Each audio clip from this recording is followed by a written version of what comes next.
area off the coast. The sea pirates took the bait, which resulted in them being surrounded by a fleet of Egyptian warships. Ramesses managed to overwhelm and capture the Sheridan pirates in one single action.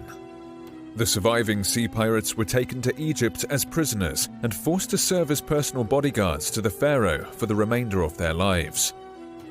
Ramesses' most famous engagement occurred during the 5th year of his reign, when he fought against the king of the Hittites, Muwatalli II, for control of the Syrian city of Kadesh.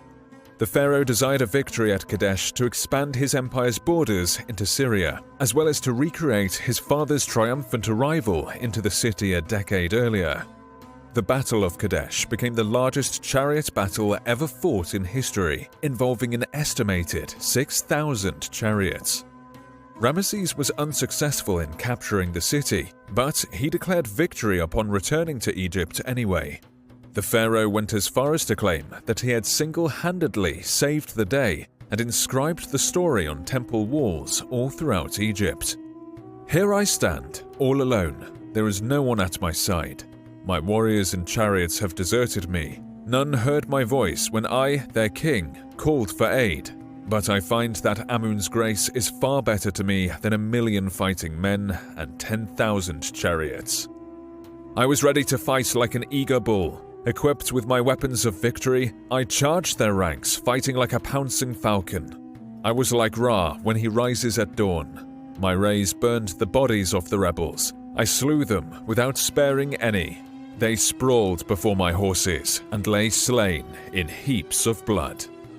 Although the pharaoh's interpretation of those events bordered on fantasy, a considerable achievement did eventually result from the Battle of Kadesh in the form of the Egyptian-Hittite peace treaty. In fact, it is the earliest known peace treaty in history, as well as the only ancient treaty in which written texts from both sides have survived. The Egyptian-Hittite treaty was successful at maintaining peace between the two great powers for the next century, until the collapse of the Hittite Empire in 1178 BC.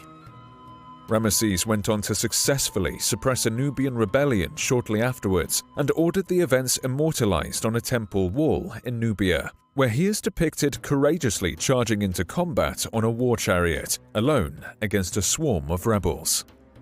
The number of temple buildings that a pharaoh could afford was perhaps the best indicator of the empire's prosperity at the time, and by that criteria, Ramesses II's reign is by far the most notable in